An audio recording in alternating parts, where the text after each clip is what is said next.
Hi everyone, আপোনালোক সকলোকে Assam ভনিতাস village কিচেনৰ অন্য এটা ৰেচিপিলৈ আপোনালোক সকলোকে স্বাগতম জনালো। আজি মই আপোনালোকলৈ ৰেষ্টুৰেণ্টৰ দৰে বনোৱা ইগ মালাই মছলা কাৰীৰ এটি ৰেচিপি লৈ আহিছোঁ। এনেদৰে বনালে খাবলৈ বহুত টেষ্টি হয়। যিসকলে কণী খাই ভাল পায় এনেদৰে বনাই খাবচোন, বহুত টেষ্টি হয়, ৰেষ্টুৰেণ্টৰ দৰে হয়। তেনেহ'লে ফ্ৰেণ্ড বলক এই ৰেচিপিটোলৈ আগবাঢ়ো। এই ৰেচিপিটোৰ বাবে মই ইয়াতে দুটা মিডিয়াম সাইজৰ পিয়াজ এনেদৰে সৰু সৰুকৈ কুটি লৈছোঁ। 17টা মান কাজু কিচমিচ লৈছোঁ আৰু এটা মিডিয়াম সাইজৰ পিয়াজ এনেদৰে ডাঙৰকৈ কুটি লৈছোঁ আৰু দুটা বিলাহী এনেদৰে কুটি লৈছোঁ আৰু 3টা কেঁচা জলকীয়া লৈছোঁ।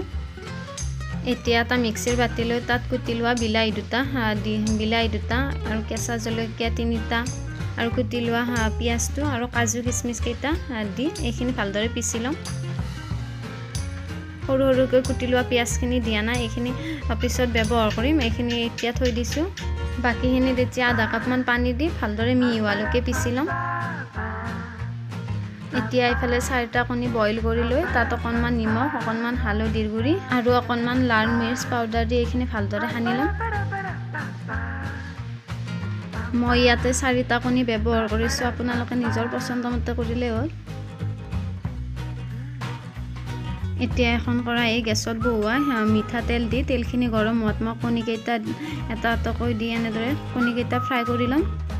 কণীকেইটা ৰঙচুৱা হোৱালৈকে ফ্ৰাই কৰি ল'ম। মই কণীকেইটা ইমানমান ৰঙচুৱা হোৱালৈকে ফ্ৰাই কৰি ল'লোঁ। এতিয়া কণীকেইটা এখন বাচনত উলিয়াই ল'ম।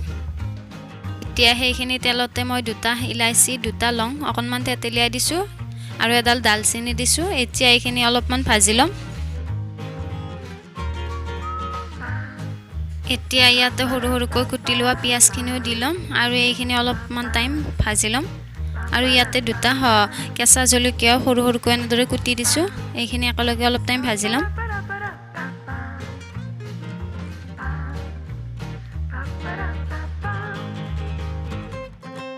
এতিয়া ইয়াতে এচামুচ বটি লোৱা আদা নহৰু দি ল'ম আৰু এইখিনি অলপ টাইম ভাজি ল'ম লৰাই কিনে।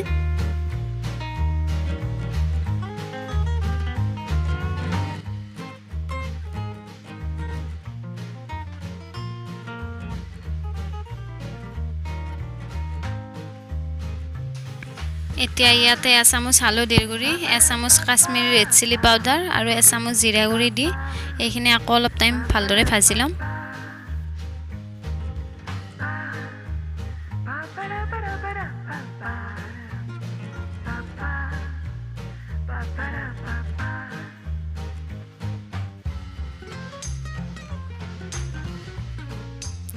ইয়াতে সৰু গিলাচেৰে 1 গিলাচ পানী দি এইখিনি ভাজি ল'ম, নহ'লে মছলাখিনি দৈ যাব।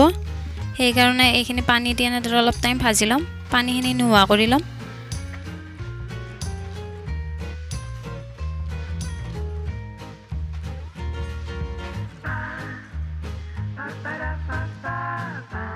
এতিয়া ইয়াতে সোৱাদ অনুসৰি নিমখ দি ল'ম।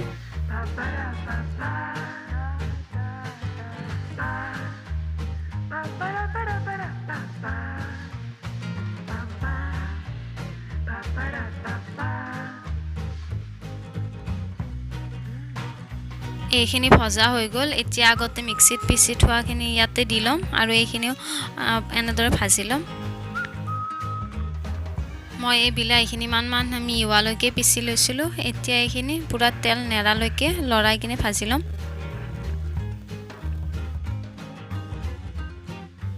মই ইয়াতে জুইৰ ফ্লেমটো মিডিয়াম কৰি থৈছোঁ আৰু এইখিনি এনেদৰে ভাজি যাম। যেতিয়ালৈকে তেলখিনি নেৰে তেতিয়ালৈকে এনেদৰে ভাজি যাম।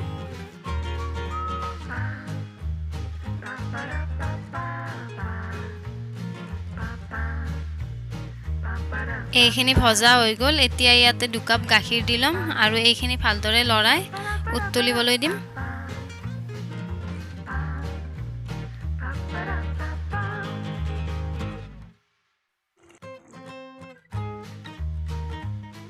এতিয়া ইয়াতে মই আগতে ফ্ৰাই কৰি থোৱা কণীকেইটা দি ল'ম আৰু এবাৰ লৰাই দিম। এইখিনি আকৌ 2 মিনিটমান সময় উতলাই কিনে নমাই থ'ম।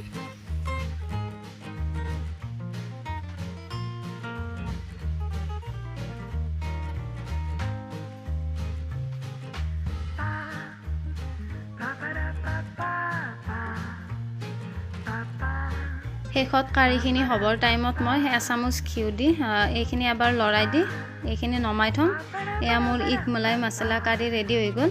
যদি আজিৰ এই ৰেচিপিটো চাই ভাল পালে তেনেহ'লে please like comment and share কৰি দিব আৰু চেনেলটো ছাবস্ক্ৰাইব কৰি ল'ব আৰু লগতে থকা বেল আইকনটো ক্লিক কৰি দিব। তেতিয়া মই দিয়া ভিডিঅ'ৰ ন'টিফিকেশ্যন আপোনালোক সকলোতকৈ আগতে পাব।